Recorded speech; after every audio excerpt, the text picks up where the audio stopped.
First of all, good morning, everybody. First, Yanis, Adeline, thank you so much for the opportunity to be here with you all today. I'm really humbled and privileged, and they've arranged an amazing faculty to be here, so I feel really, really privileged to be part of that. So thank you for the opportunity. As Yanis says, I've been very interested in trying to sponsor this event for some time now, for several years. You really are at the beginning of your careers, or at least at the beginning of your entrepreneurial lives.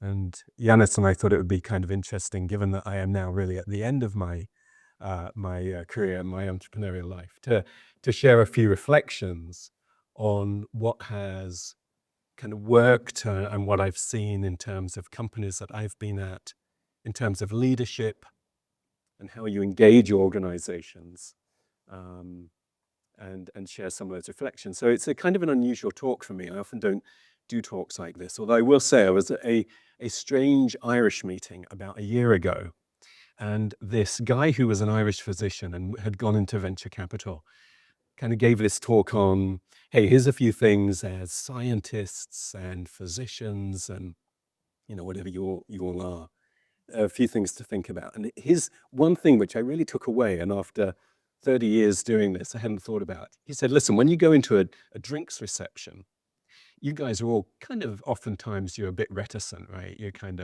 Everyone's a bit shy. So 2 pieces of advice. If there's a group of 2, don't go in and interrupt them. They're talking about something, right? They don't want you to go up and stand next to them. So go into a group of 3 or 4 people, kind of introduce yourself, be bold.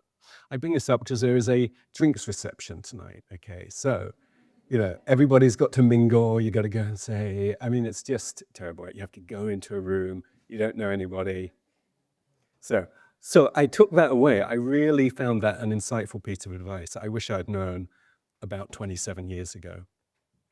And then I live in Princeton in New Jersey, and I was talking to my wife. She said on Saturday morning, she said, so why are you going to the UK? So I told her about this. She said, okay. I went through what I was going to talk about. And she said, okay, that sounds all right. Just don't be preachy. Don't be, as if I could be. You get a lot of feedback from family. So I will make sure you can tell me at the end, and I'll pass it on to Virginia whether I was or not. All right. So the title of this talk is the how and the what of creating a global biotech revolution. And I'll move this up here. Can you guys see me okay? Let's go right. Okay. So I spend the vast amount of my time thinking about people. If the idea was to come here and talk about the Wnt pathway in Ewing sarcoma, I spend way more of my time thinking about the teams of people in organizations, in teams and individuals. Are people happy? What are our pulse survey scores? Are people engaged? Does the organization know what's the vision? What's our strategy? And it's so important. If there was one thing that I would really leave you with, it is, as you now become the true global leaders of biotechnology, and I know some of you are agritech, aquatech, envirotech, right?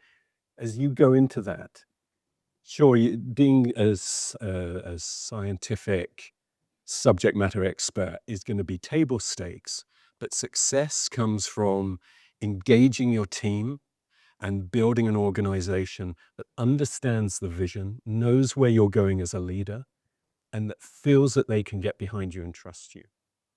So for 25 years, every September we do, the talent review, and we use this framework of the what and the how. The how I think is more important. It's more important than what. And depending on which company you work for, you can have a great year. You can bang out a ton of different, deliverables, but you'll get penalized if you leave a trail of destruction in your wake. If people who don't understand why you do it can't get behind you. So the how is very important. And so I want to begin with the how. And in the run up to this, I actually sent an email around to a bunch of my very senior colleagues at Amgen, and I said, hey, I'm talking to a bunch of, entrepreneurs from around the world. They're going into Biotech Revolution. What advice would you give? So I think it's useful to go through a few of these.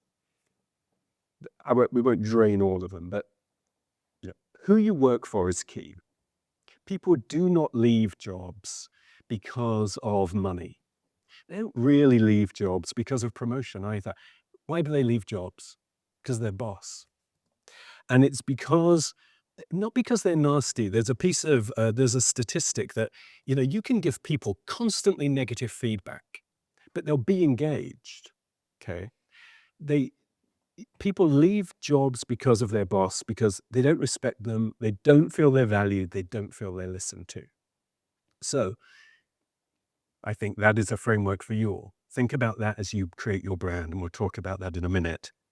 But who you work for is incredibly important, particularly at this stage. Adversity is the best trainer. Great sailors are not made on calm waters, right? So, don't waste a good crisis. When things are going wrong, it's fine to say, I don't know what to do here and I need your help. As a leader, I think that disarming frankness will definitely rally an organization behind you, and it will empower everybody to try and help you and try and help the organization. Build diverse teams. Get outside of your company and your area as often as possible. Go to different conferences. If you work on obesity, or you work on genetically modified crops, go to an allied but very different meeting once a year. Meet different people. As Yanis said maybe in the introduction, use these 3 days to just practice trying to spark ideas and new ways of working together. I can think of at least 3 meetings like this that materially catapulted my life, where I met somebody, and it wasn't like we then did some massively deep piece of work together, but it changed how I thought about doing my job or a project materially for the next 3, 4, 5 years. It's remarkable what you can get out of a meeting like this. So take a job that is uncomfortable for you.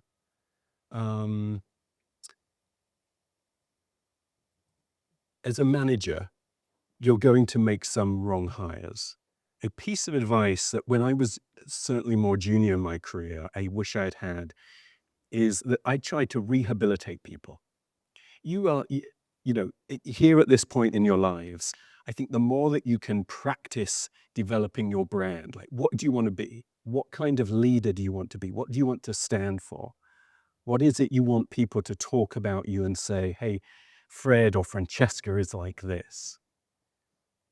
You're going to, and so you're going to make some great hires, but you're going to make some wrong ones. And when I was younger in my career, I wanted to try and rehabilitate and thought that I could shape people. It's very difficult as you go through your career to then be reshaped.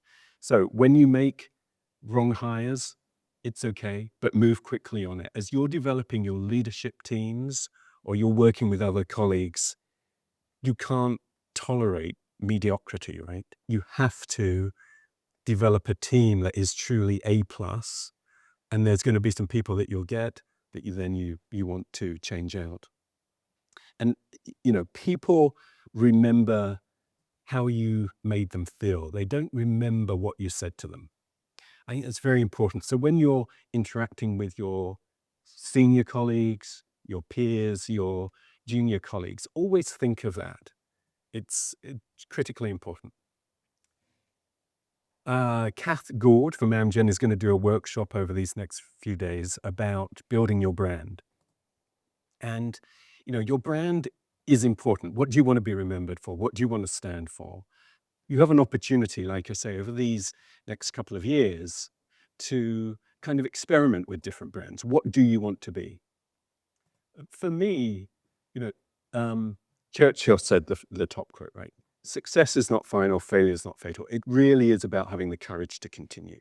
All of these are cliches, but It's absolutely true. I spent 5 years of my life working on a program that finally got killed at a advisory committee meeting, FDA, after 5 years. I mean, I flew like 1.4 million miles over that time period just to go around the world to clinical trial sites and do stuff. It finally goes to an advisory committee and it gets killed. It took me 2 years truly to get over it. I did not have therapy. I managed to workshop it through myself. But in fact, it probably would have taken 18 months if I had got some professional help. But, what I learned from that is it's so true. You've got to have grit and determination. Particularly now in the world that we live in, your lives are going to just be constant rounds of failure. And every now and then you'll make a little breakthrough and you'll get forward. But the vast majority of what you do will fail, and you've then got to pick yourself up and just keep going. Compete intensely and win actually is one of our Amgen core values. When I was a lot younger, I worked at Amgen years and years ago. I started my career there. I couldn't quite understand compete intensely and win, but it really is for patients. So coming as a physician and coming from, the biomedicine field, I think if you're going to continue in creating a biorevolution in medicine, you have to be driven by the patient. You have to truly believe that the patient is at the center of everything we do. We say that all the time at Amgen. We say it at other companies I was at. And you can kind of think that, but if you don't vehemently believe it, like in your core, then I think there's other aspects of biotechnology that you should go and do. But if you really want to be a CEO and create a therapeutically driven company, or you want to be head up a medical organization, head up R&D, you have to honestly believe in your heart that the patient is right there at the center of everything that you're going to do, because there will be so many failures that you've got to cope with. You have to keep that North Star. Dante, the poet Dante, Italian, said, the darkest corners of hell are reserved for those who retain neutrality in times of moral conflict. I think about that all the time. I had an amazing boss as a surgeon once who basically kind of said it differently, but make a decision and stick to it. You'll have big teams, and if you just allow everybody to flounder around in indecision, it's a disaster for everybody. So you have to be data-based, and you've got to sit down and think about the data. But at the end of the day, if you agree with your teams that you've built, okay, side with them, make a decision. If you don't agree with them, though, and you feel very strongly differently, that's okay, but you have to make a decision. I see so many earlier stage companies who are incapacitated by indecision because nobody wants to get anything wrong, and they don't share data internally. So you have to share, and you have to create this kind of culture. I had a boss who said, your successes are yours, your failures are mine. I remember sitting in a meeting like this, and he said it, and I was like blown away, because it instantly gives you this feeling of, hey, listen, I'm protected, right? Because you have to, again, in your organizations that you will build and grow, you have to create a culture of it's okay to try and fail, right? So, but if you're going to say that to your teams, you have to mean it. As soon as somebody does something wrong, you can't just say, well, I didn't mean it that time. So you have to lean into it. But being able to say to an organization, and I end I say it multiple times in every kind of town hall we do, your successes are yours, your failures are mine. It's very important because it will allow people to try. And the other thing, the piece of advice I would give is, the moment you surround yourself with people who go, yes, Paul, that's fantastic, you're dead. I mean, you're finished. Thank God for family, because children in particular. Anyway, you get the general thing. Engaging a organization, engaging your team. There's actually a study that was done, if you can believe this, that says that an engaged team is 52% more productive than a non-engaged team. So it's really, you might just as well engage people. I mean, if you want, you can just be completely tedious and have no vision or mission, but you might as well try and create that brand that engages your colleagues because they'll be far more productive.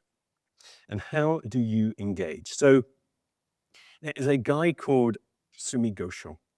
He died actually about 20 years ago. He worked at the London Business School. He was Indian, came from Calcutta, and he was a kind of like a business leadership thought expert. He used to go back to Calcutta in the summer, 105 degrees, 110% humidity. He said, I get there and all I am is tired. And it was a allegory, if you like, for what he described as the culture of most large companies. And I wrote it down here. So he said, look, these companies are built on constraint, compliance, control, and contract. So you bring in bright young people and you put them in a world where it's like, well, okay, you can innovate, but not over there. Don't do that. Prudent risk-taking. You ever heard that phrase? What does prudent risk-taking mean? It means take a risk, but if you get it wrong, I'll fire you. Because, well, it wasn't prudent. That's the kind of culture that so many companies create. And so he said, look, what you've got to do is don't create Calcutta in the summer, but create Fontainebleau. He lived in Fontainebleau and he said, the springtime in Fontainebleau, it's just amazing. It's crisp. The smell in the air is fantastic from the pine forests. So go and create the smell of Fontainebleau in your organization. And he said it comes down to stretch and discipline, support and trust. That's what you have to have your folks feeling about you as a leader and about the culture of a company. And if you can do that, if you can create the smell of Fontainebleau, create the smell of wherever you want, but build it on this feeling of your successes are yours, your failures are mine, we're one team all in, trust each other, etc., then you're in good stead. And listen, when all else fails, humor actually is quite a good leadership strategy. The other important one is kindness. A kind culture is different to a nice culture. A nice culture is not particularly effective. That's like, well, we'll talk about stuff and we'll pretend to be pleasant, but then we'll go out and we'll talk about things behind each other's back. But being kind means we're going to look after each other. We have this North Star. We're going to drive towards getting stuff done together. Okay, so that's the how. The how is critical. Think about your brand. Think about the kind of organization that you want to create. Practice it now, and then get ready to launch it on an unsuspecting world. Okay. So the what? Let me tell you about the ecosystem that you're bringing your biotech revolution into today. In the United States today, only 12% of the population have health literacy that is sufficient to allow them to navigate the healthcare system. Only 12% of people can work out how to get through the healthcare system. It's probably the worst here, even in the United Kingdom. But 12%. That's point one. Point two, the Mayo Clinic. Everybody heard the Mayo Clinic. Arguably the preeminent hospital in the world. Master diagnosticians. People go there when they've run out of hope. They go there for a second opinion. They did an analysis of the people coming to the Mayo Clinic for a second opinion. This is a serious disease. You're going there for it. What proportion of the people who go there for a second opinion do you think leave with a altered or completely different diagnosis?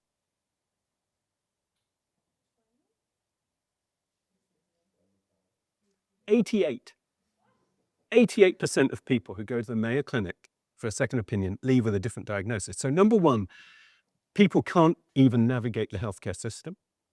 When they finally get into it, they're inaccurately diagnosed. The first thing about being a doctor is make a diagnosis and come up with a treatment plan. It's why it takes like 10 years for people with rare diseases to get diagnosed. Okay? They can't even get through the system.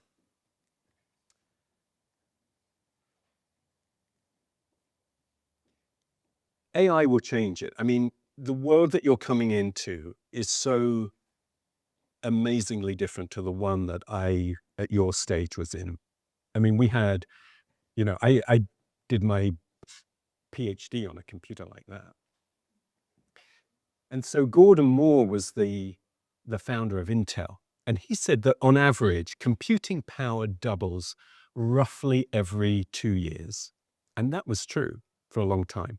Well, the problem now is that computing power actually goes up more than 10, probably 20-fold now every year.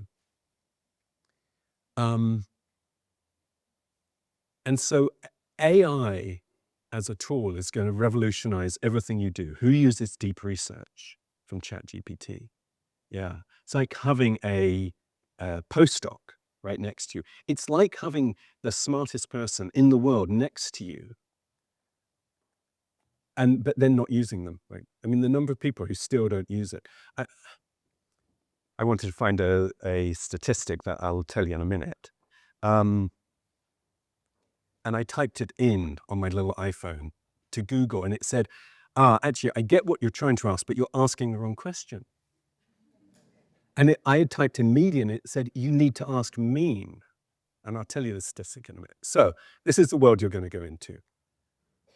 And at Amgen, we're deploying AI everywhere. Now, the thing that I think that you can all get tripped up with, which there is a book called The Innovator's Dilemma.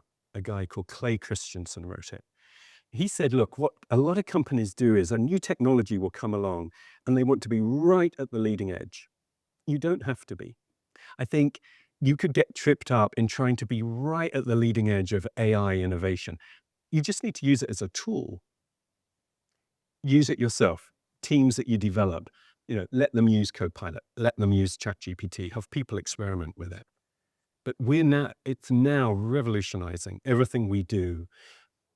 We write clinical study reports. Right? When you do a clinical trial, you write what's called a CSR. And we would have an army of medical writers who typically would take 6 weeks to put a document together. We did one the other day from scratch, 71 minutes. Okay, so, it's transformational. You just have to think about how you want to use it and where you're going to use it.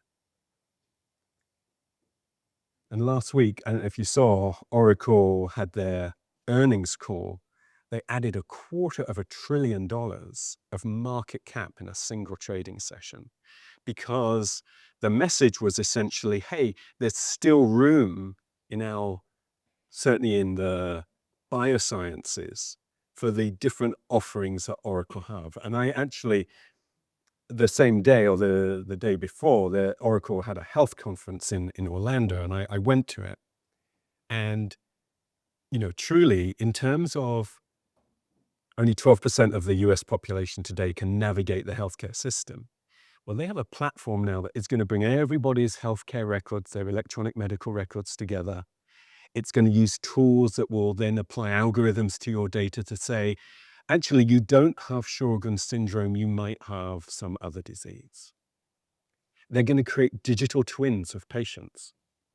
So if I get diagnosed with prostate cancer, I could put in my PSA, some other rudimentary information, my Gleason score and my histology, can digitize a path slide, load it into this thing, and it will say, okay, here's what is most likely based on 10,000 other people like you. Here's your clinical course. You can then use that to do in silico modeling. You can use it in drug development, whatever you want to do. But clearly the power of synthesizing this kind of stuff down into a single platform is going to be immense. As you are thinking, I do a little bit of investor relations work. As you're thinking about approaching capital markets, if I distill down the things I have heard over the last few years, everybody, how many of you have been told, well, it's really hard to get funding? Yes, you get told that a lot. Look, so the statistic that I was trying to work out is that the average, the mean, not the median, the mean salary in the United States is $75,000. Okay. If you take away the top 1,000 earners in a country of 350 million people, if you take away the top 1,000, it drops to 45,000. Can you imagine that? Taking away 1,000. So there's a huge amount of money now locked up in phenomenally wealthy individuals and families, and sovereign wealth in nation states. And I think, those people, those funds want to do good for humanity. And so whether you're in agriculture, aquaculture, medicine, whatever you're doing, there is definitely funding out there. But you have to, I think the days of being able to go with a good idea, something interesting, and getting access to capital markets is harder. You've got to go with data, as much data as you possibly can. I think whatever you are planning to bring, it has to be transformational, innovative, and differentiated. It's got to make again, just speaking from life sciences, it has to be something that is going to make a profound difference on human health and outcome, and ideally addresses a higher medical need. Now, that can be a massive population health issue, or it can be a very niche, undertreated disease. It doesn't matter. But I think these are going to be things that are key.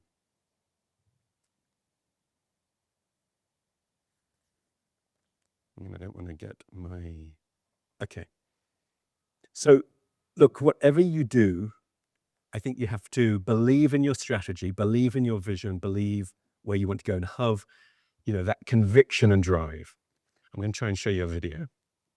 Okay. Have you seen this? Oh, yes. It's now the 26th of June, 1998. By the 26th of June, 2002, Coldplay, or the band, whatever they're called then, will be known just all over, man. We're going to... Well, John and Chris, don't you forget. Massive. Absolute huge.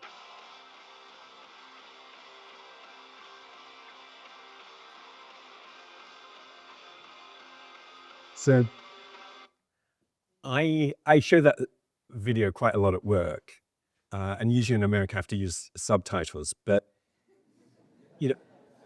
he and Coldplay clearly are now famous for all sorts of other things that they've been up. He was 21.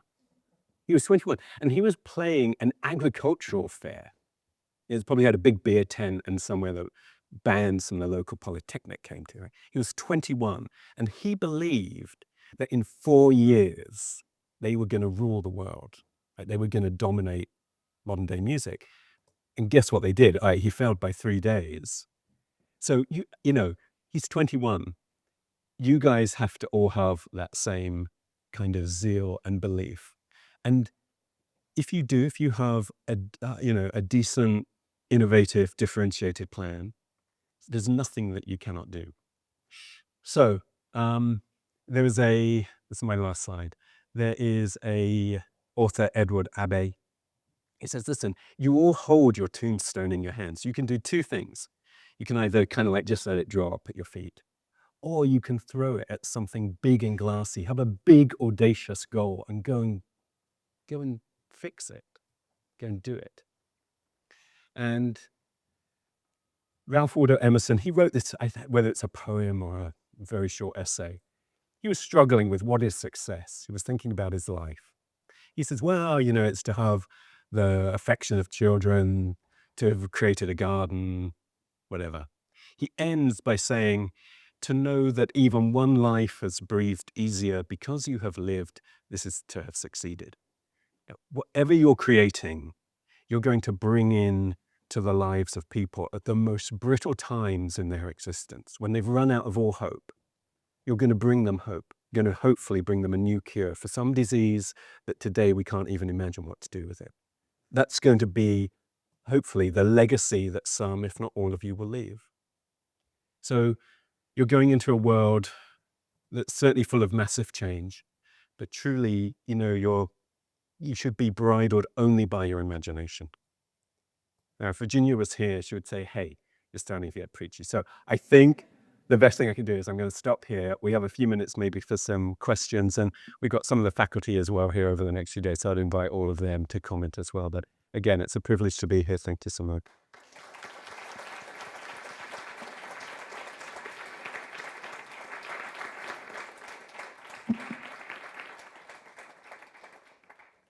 Any thoughts, comments? You can pretend it's a question. You can say, well, this is what I really think. Do you agree? Yes. Yeah, we'll quickly bring your mic home. Or you can shout and I'll repeat it. Whatever you. Thank you so much, sir, for the presentation. So much to take away. I'm Isaac Ekundayo. I'm from Nigeria, a medical student from Nigeria. And I built an incubator for medical students, develop technology solutions. And I've been told a lot about like funding gap, no funding for our students to develop their prototype, why we go to funders to give us funding. And in the presentation, you talked about generating as much data as possible. In Nigeria, there's very, very little data for us to support our innovations. The data is in silos. We have community at pharmacies, we have insurers, the government. It's quite fragmented. Yeah. So, do you have any advice um, for us or for me, based on your experience talking to founders from Africa, Nigeria? No. I think the issue that you face actually is seen in a lot of other countries around the world. Getting data together is key. It might be that you could kind of come up with either another country that is similar in terms of demographics or diseases or whatever it is that you want to go after, and that you could try and partner and use their data. But we also wanted to do actually a program in Africa here at Amgen, and we started trying to get access to people through, cell phone. Can you communicate with them? Build a platform, and it's been incredibly difficult. I think this is going to be just an issue that you're going to run into. We could talk about it. I'd be interested in trying to create some kind of platform, and we could talk about how to do that. It might be that through some other kind of NGO type organizations based in the US, that there would be interest in trying to do that. But data fragmentation is the bane of everybody's existence. And it's why Oracle actually are trying to do what they're doing, right? Because, patients have their imaging data somewhere, they have their medical records data somewhere, they have their lab data on Quest, or it's a nightmare. So I don't have a good answer for you, but I would certainly be interested. We could chit chat afterwards and see if there's something we could do. Um, Hi, thank you so much for the amazing talk. And I'm Marina. I had my PhD in genetics and machine learning from Cambridge and now work in biotech VC. And we've seen a lot of kind of AI and clinical prediction tools and so many biomedical agents. I was just wondering, to what extent do you think they're actually incorporated into clinical practice or clinical trial prediction? And it's a great question. There's 150,000 medical apps out there on the App Store that I don't think anybody uses. There's a very interesting case study called Artera.ai. It's a prostate cancer offering.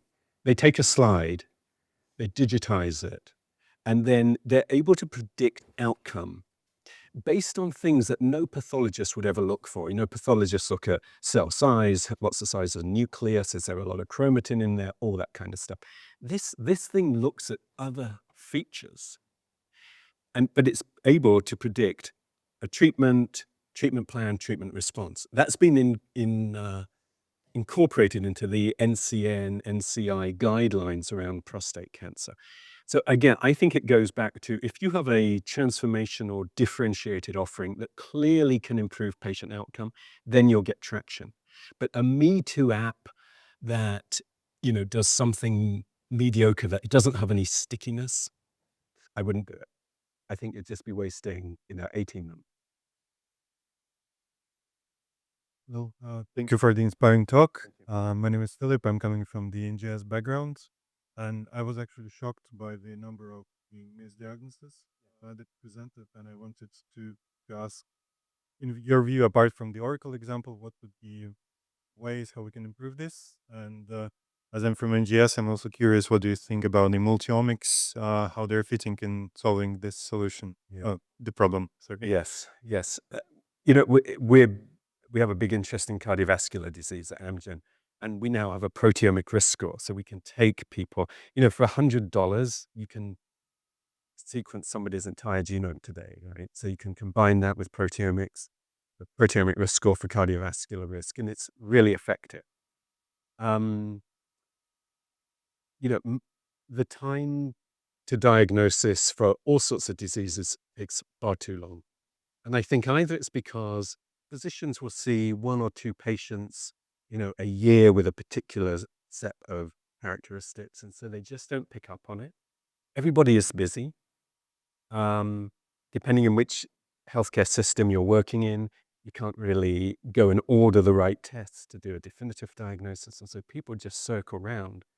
But I think this notion of being able to essentially apply an algorithm would create a digital twin of this patient and then compare it to some of these databases have 70, 80, 100 million people's worth of data. You can diagnose people very rapidly. The first issue of Nature in 2020 had a paper that showed that an AI algorithm was, I think, 12 absolute percentage points better at diagnosing breast cancer on a mammogram than a highly trained radiologist. So clearly, digitization, AI algorithms are ultimately going to be better at making diagnoses than physicians. Now, they won't be able to treat you, and you do need a dose of doctor sometimes. But I think they'll enhance. It'll be like, those Trek bikes that have the little kind of power thing on you, so there's generator. It'll be like that. Hello, over here. Thank you. My name's Joshua. I'm doing a PhD in engineering also in Cambridge. And you mentioned you spent 5 years on the project and then 2 years of processing, which is quite a long time. Yeah. So I'm just curious, do you have any lessons that can be basically transferred so that we don't end up in a similar situation? Yes. Thanks. I took my eye off the ball during the program. And what ended up happening was that there was a lot of missing data in this particular clinical trial. And I'd seen it going along all the time. And I was told, well, we can't go back in and we can't reconsent patients. We can't, once they've left a study. I should have stopped and said, I think that's going to derail us at the end. And I should have done something about it.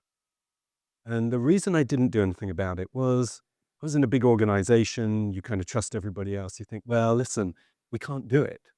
Everybody says you can't. Don't accept can't. You know something should be fixed. Don't fix it. That was my big lesson. Thank you. Hi. Thank you very much for the talk.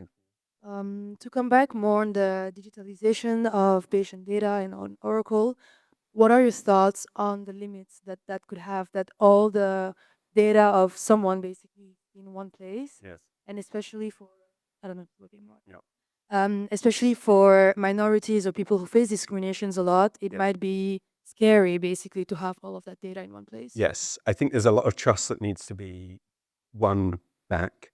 A lot of the algorithms either don't incorporate minority data or use it from an era that's gone by, right? And so the algorithms are not, I think, yet fully developed for the world that we live in today. There's a lot of governance around data, centralization of it. I think that's growing. I think probably it's on us. We're incumbent, or it is incumbent on us to think about being thoughtful, scrupulous stewards of those data sets. I think you just have to accept it and accept the responsibility. But it's a great question. Hello, my name is Julia from Guatemala. My question comes from the side of a patient myself and someone who wants to be in the biotech entrepreneurship area. I have a kind of like a new disease, long COVID. Myself, I'm a pacemaker patient. I'm 8 weeks post operation now. But this was due to COVID. I got a heart blockage and my sorry, I don't know all the cardiology terms, but I had to had a pacemaker. And besides that, I've been facing a lot of blood clots through the past few years after COVID. This was after I got my vaccination. I was already vaccinated after I got COVID, and then I got my heart issues. And this not only happened to me, it's also happened to a youngest sister and my grandparents. So it's like a family situation. Yeah. And doctors haven't really know how to approach my case and my family's case. And this is something that I've noticed already as well in other patients under 30 that I know from my ethnicity and my country. And as a biotech entrepreneur, something that I ask myself is how do you cope or with the challenge of new diseases coming up every year, every 5 years, every decade? Because I think for as myself as a patient, this is something that doctors just know and are experiencing and are treating me and are trying to treat me with the right prescriptions and everything. But it's something that is happening and it's a disease itself. And how do you cope with that and you keep up with that? And how do you start developing these treatments and drugs for it? Yeah. Yeah. So if the question really is, look, there's a lot of diseases out there. How do you know which one to go for as an entrepreneur if you're going to set up an organization, a company? I think there's a variety of different algorithms, right, to use. Is the target druggable? It's interesting to try and create something around a target that isn't, because you can go and talk to venture capitalists and it's kind of interesting science. But at the end of the day, you don't want too many projects that are on molecules that are undruggable. So is it druggable? Is there a high unmet medical need? Does the target product profile of whatever therapeutic you're planning to bring along, is it transformational? Is it going to cure or markedly improve outcome? What is the access and payer landscape around it? That's critically important. Whether you're in a health technology assessment HTA market like Europe, or you're in a payer market somewhere else. And then, is there precedent that you can actually go after that pathway, that disease, and try and intercede? I think those are useful things to think about. Again, though, you can do all of that. You have to have that eye of keeping the patient right at the center. You have to truly believe it. Then I think that gives you the drive and the constant energy to get over all of those hurdles. Because whether you have POTS or, these people, whatever it's going to be, trying to bring a new innovative therapy is 7 to 10 years of work today. We were able to create COVID vaccines in under a year, but typically it's a 7 to 10 year marathon that's going to cost $1 to $2 billion. But that landscape is changing. You're going to hear about gene editing, the power of antibodies, the power of AI to give you deep insights into translational biology. And I think there are going to be networks now opening up more and more that you can then tap into to find patients and to bring them into trials. So, I am optimistic about the future, but I think a framework that thinks about, can you actually intercede here and make a difference?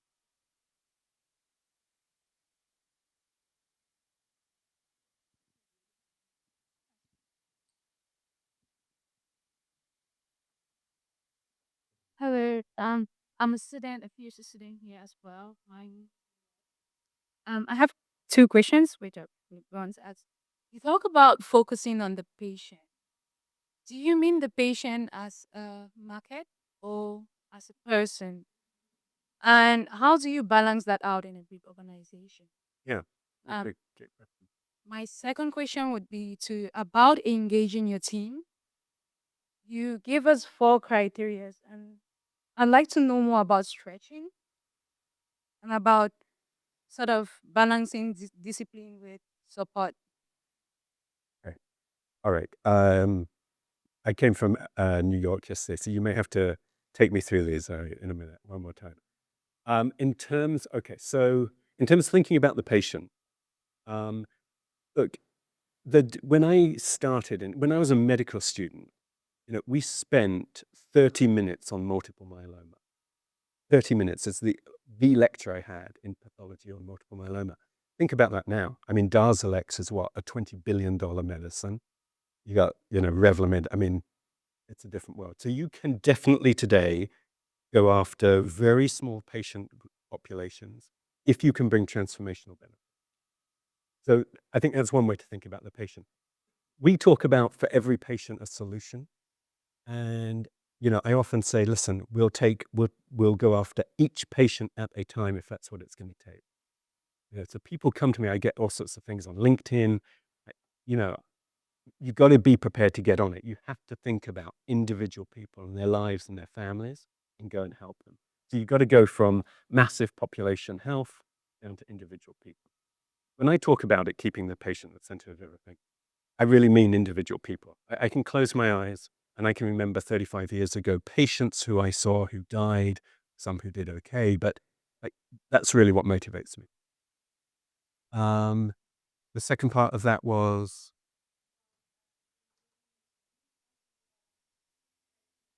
stretch. Yes. People,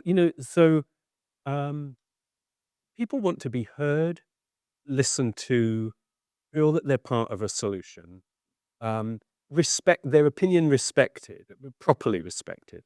And people want to be stretched. Certainly you all want to be stretched, right? You've spent the last 25 years of your lives competing, winning, succeeding. So people in general want to be stretched. But so when I did my PhD with a cardiac surgeon called Magdi Yaku, he was a phenomenon. Like he never slept, and he would seriously, and he would work people till they kind of were dropping. But just as before they dropped, he would kind of come in, see that was going on, say something nice to you. You'd be suddenly reinvigorated. And that's how he did it. So I think you've got to stretch and drive people. Some people really want to be stretched and driven. Like for them, performing and doing the best possible job, God, that's what they're going to do. Other people kind of want to be stretched, but you've got to know their limitations. So I think there is an element of EQ as you look at your people and your team. You've got to know the people that who will only respect you if you drive them, but then know when to pull them back. And the other people who want to be given some additional assignments, respected, like give them energy, give them new things to think about, but you can't pull them. So, stretching discipline, you have to have a framework. You can't just like create some kind of, Wild West. You got to have a framework. That's the discipline part. But you don't want to make it so constraining that you take away that innovative flair and that you stop people doing rapid cycles of testing and learning and experiment. That's what I think you mean. Okay, last question, please. Hello, I am Myra, computational biologist. Even in my personal experience, I see how AI is like the transforming to the biology and medicine, but we know how the model will perform is based on the training data. So do you think is there enough effort to make the data inclusive, based on the gender, ethnicity, and race? And if not, what will be the consequences we should think about, especially when now it's into the the clinical diagnosis and prognosis? Yeah, well, I think that goes a little bit to your point, which is that minority populations are underrepresented in those data sets. As we go into 2030, we have to have healthcare systems that, are fully functional and can support all kind of population. I think you're right. I think the data sets at the minute, some of them are huge. I mean, United Healthcare in the US covers 70 million lives. So think about the number of data points. We bought a company called Decode in Iceland that has genome sequenced every person in Iceland. We have petabytes, and so one with 15 zeros, bytes of data in an NVIDIA computer there in Iceland. So we have huge data sets.